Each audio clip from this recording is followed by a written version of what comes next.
What's up, guys? It's Tim from Coastal Life Media, and well, there's a new coaster in the park.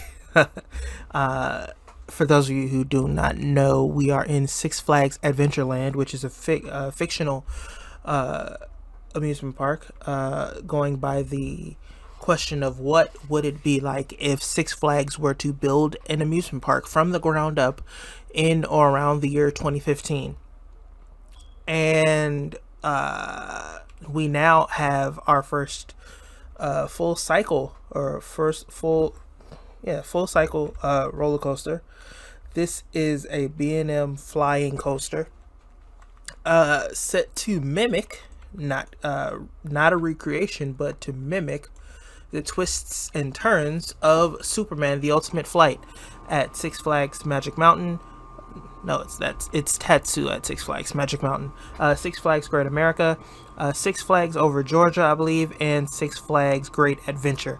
So, obviously, it shares the same paint job, with the red track, the yellow rail, and the blue supports. So I basically smoothed out this coaster all in one go. Honestly, I just built it as a placeholder of what I wanted to put in this area, and before I knew it, I had a whole coaster.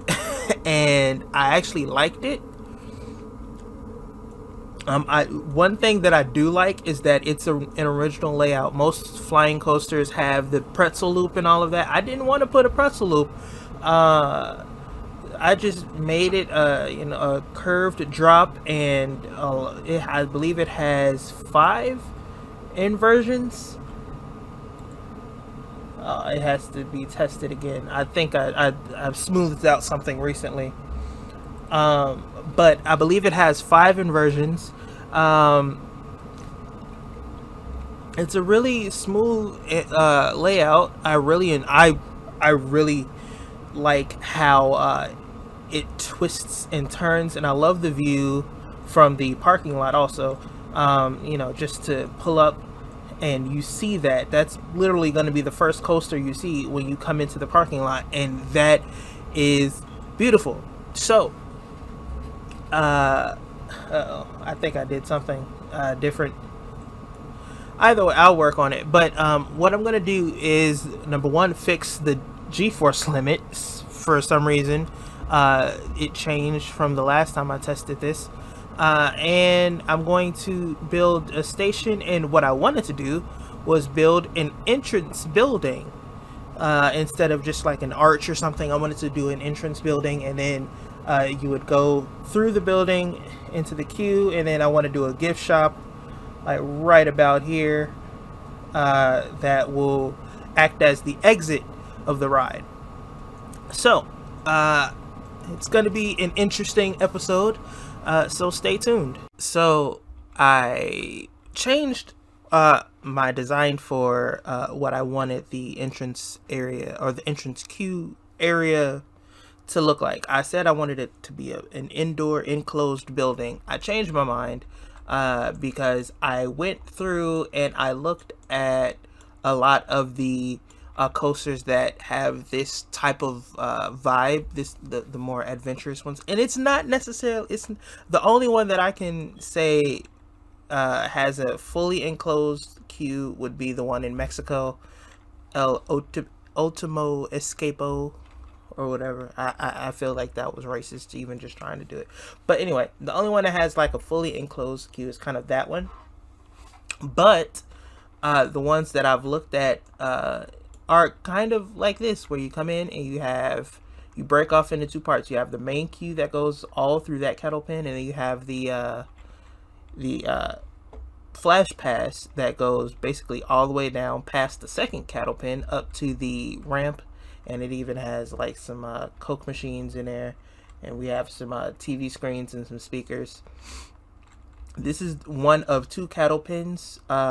So you go through this one, and then you come around and you come past all of this luscious greenery, and you come into the second one. I'm not sure if I want to enclose or cover this one or not. I'm leaning towards no, but we'll see. But basically, I wanted to kind of make it how it's a park first and then it's an amusement park second. So you have all of these flowers and all of that to, kind of bring in that nature vibe. And I really like it so far. It's really nice. I'm still trying to figure out if I want to put lockers out here somewhere for this ride specifically, because they're not far off from the bathrooms that have the lockers. But I'm thinking about putting some lockers over here just for fun. But yeah, and I also have this this little gift shop. It's nothing inside, but on the other end, I have started working on a ride photo booth where you would stop by and pick up your ride photos after the ride and all of that. And so that's pretty cool. I like the enclosed vibe of it. It's kind of small. The reason why I like it is because what I'm used to is kind of like this, where at Great America, when you get off of Ultimate Flight, Superman Ultimate Flight, you're literally just walking down a path, and then you're walking behind a building, around a building that used to be in service as something. I think it used to be the old ride photo building, but no one really buys ride photos all that much, so there's no one over there. And then you go into the gift shop, and then you exit through the gift shop.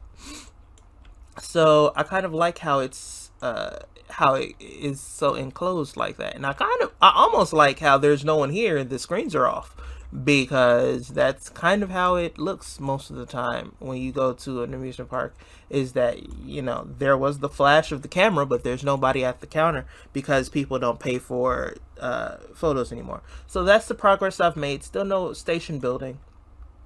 I'm not sure if I'm going to be able to get that done in this episode or not, because I would like to show you another ride that I put in.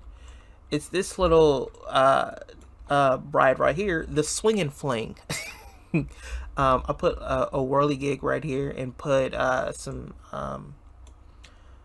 paths down. It's such a simple ride that it doesn't really require that much. I went with the black and purple. Originally I was going to name it after I was going to name it Villain Swing or something like that, because of all of the DC villains. But I don't know. I don't know if I want to go that route or just name it Swing and Fling.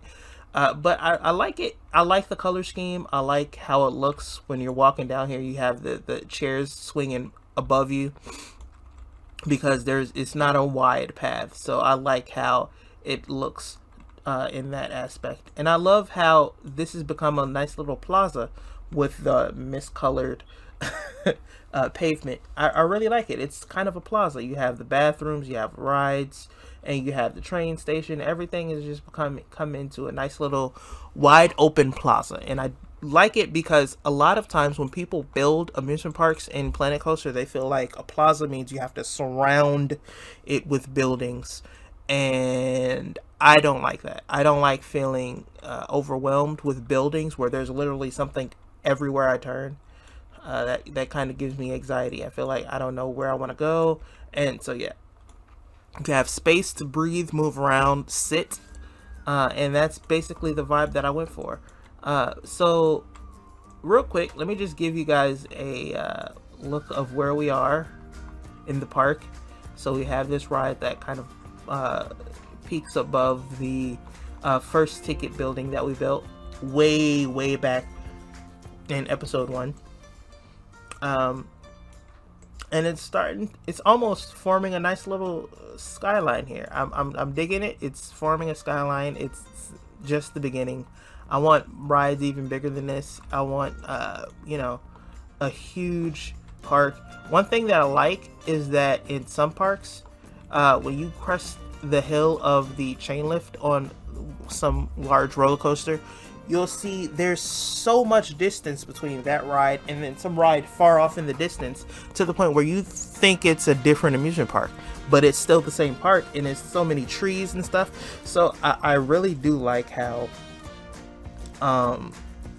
this crests over the entrance plaza, and then on the other end of the entrance plaza you get a good look of these buildings right here that still have yet to be detailed. But yeah, and I like it. It's starting to give me a vibe of a park that almost exists in reality. So I'm working on it. I'm working on seeing if I can keep that up, keep that vibe up. One thing that I wanted to note while I was building this really gives me 90s vibes. I don't know why 90s, when this park would have theoretically been built in about 2015 or so. But it really gives me 90s amusement park vibes. And I like that because those are some of the best rides when where you're not focused on the scenery, you're just focused on getting to the ride. And they make minimal effort to get you to the ride. And you just go in and it's minimal effort, it's nothing extravagant. And then once you get up to the ride, it's all about the ride. And that's so Six Flags to me. So I'm digging it. I'm digging where we are. So I'm gonna actually stop here because I have some ideas that I wanted to test out, and I don't want to do that in this episode. I want this Superman the Ride to be maybe a 2-part episode or a 2-part thing. So I'm gonna give you a to be continued right here, and I'm gonna head out and work on some things in this park, and we will see each other again in the next episode. So once again, my name is Tim from Coastal Life Media. If you haven't done so already, please consider liking this video, subscribing to the channel, and sharing this video with your friends. I will see you in the next video. Thank you so much. Goodbye.